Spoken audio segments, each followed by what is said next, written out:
Donc merci de me rejoindre pour ce séminaire sur les 6 leviers de la persuasion du Dr Caldini. Et nous allons voir donc le premier levier qui est le lien. Nous apprécions ceux qui nous apprécient. Alors c'est un lien et un levier très puissant qui va être un générateur de charisme très important. Si vous allez voir quelqu'un en faisant preuve de gratitude, en le remerciant, en lui montrant ce que vous appréciez en lui comme qualité, vous aurez beaucoup plus d'impact sur cette personne-là qu'en disant que vous ne pouvez pas la supporter, qu'elle vous dégoûte ou que sais-je. Évidemment, dans le deuxième cas, votre charisme vis-à-vis de cette personne-là va s'effondrer. Donc, nous apprécions ceux qui nous apprécient, c'est très important. Il faut donc montrer aux autres que vous les appréciez. Il n'est pas facile, cependant, d'apprécier les autres comme ça, systématiquement. On ne peut aimer tout le monde, certains diront. Il s'agit de faire des compliments sincères et dédiés à des personnes. Et pour que ces compliments soient sincères, il faut être attentif aux autres, il faut s'intéresser à eux, il faut les écouter vraiment, s'ouvrir.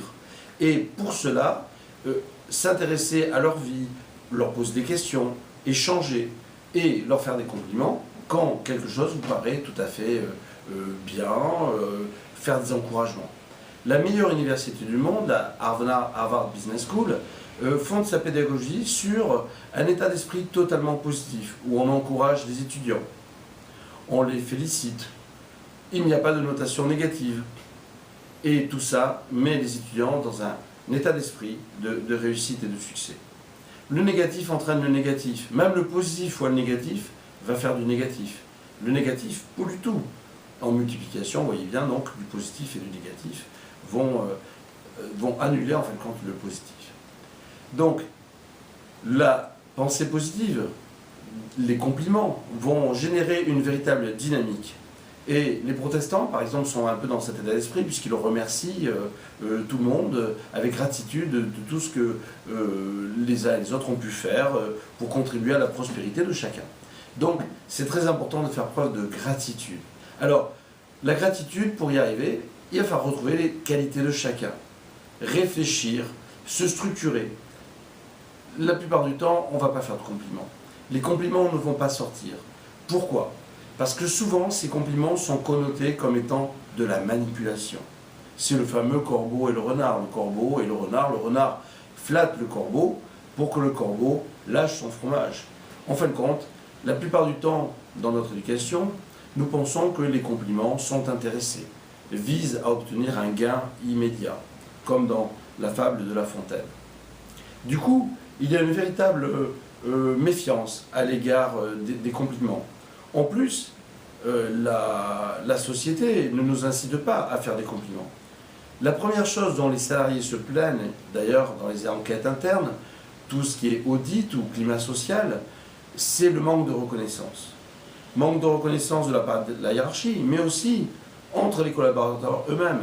Manque de reconnaissance, dire merci, dire quand c'est bien, montrer qu'on est content, montrer sa joie. Or, peu de personnes ne le font. Le travail bien fait est à lui-même sa juste récompense, pense la plupart. Et donc, les actes remarquables ne sont pas légion et ne méritent pas spécialement des compliments. Pourtant, beaucoup de personnes attendent cela, notamment les personnalités affectives attendent des compliments, des remerciements, des encouragements. Donc c'est très important. Un collaborateur, quand vous le voyez, ou un collègue, vous devez dire deux choses. Un compliment, ce n'est pas forcément quelque chose d'extraordinaire, c'est tout simplement « ça me fait plaisir de te voir ». Ça me fait plaisir de te voir, ça c'est un compliment. Et en plus, les gens aiment bien se sentir utiles, voire indispensables. Donc vous pouvez dire « ça me fait plaisir de te voir » et rajouter « en plus tu tombes bien, j'ai besoin de toi ». Et en fin de compte, vous êtes tout à fait dans la mouvance de ce qu'est une société. Parce que finalement, nous avons tous besoin les uns des autres. J'ai besoin de quelqu'un pour réaliser mes vêtements. Moi-même, je vais rendre d'autres services à d'autres personnes qui ont besoin de choses dont elles ne disposent pas. Et c'est cet échange de services qui va être constitutif de la société. C'est ce lien qui est fondamental. Et s'il n'y avait pas derrière ce lien l'amour finalement inconditionnel des uns des autres, la société ne serait tout simplement pas possible. La vie en société ne serait pas possible. Donc là, il s'agit d'accentuer le trait, d'augmenter ce lien en le rendant peut-être plus conscient et de façon plus systématique, faire des compliments.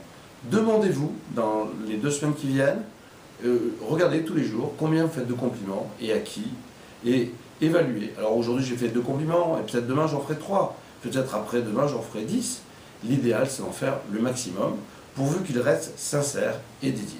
Donc voilà le premier levier de la persuasion, et soyez convaincus que si vous pratiquez la gratitude, vous en aurez un retour bien plus important, sans même être intéressé. Je ne vous demande pas une démarche calculatrice, il ne s'agit pas de la manipulation, il s'agit vraiment d'une démarche sincère, fondée sur l'écoute des mérites d'autrui. Donc soyez attentifs aux mérites d'autrui et rendez à César ce qui est à César, comme l'expression populaire le dit bien, et vous verrez qu'à ce moment-là, votre relation avec les autres va en être boostée, augmentée et sera beaucoup plus harmonieuse. Et tout semblera concourir à ce moment-là, sans que vous le vouliez particulièrement, à votre prospérité, à votre charisme. Le second levier, nous l'aborderons dans le prochain séminaire. Et vous voyez que déjà ce premier levier est extraordinaire, les 5 autres ne le sont pas moins. Donc je vous dis au prochain séminaire sur le levier suivant, le deuxième levier de la persuasion de Cialdini, des leviers scientifiques, car ils ont été éprouvés et mesurés scientifiquement en termes de résultats. Merci de votre attention et au prochain séminaire.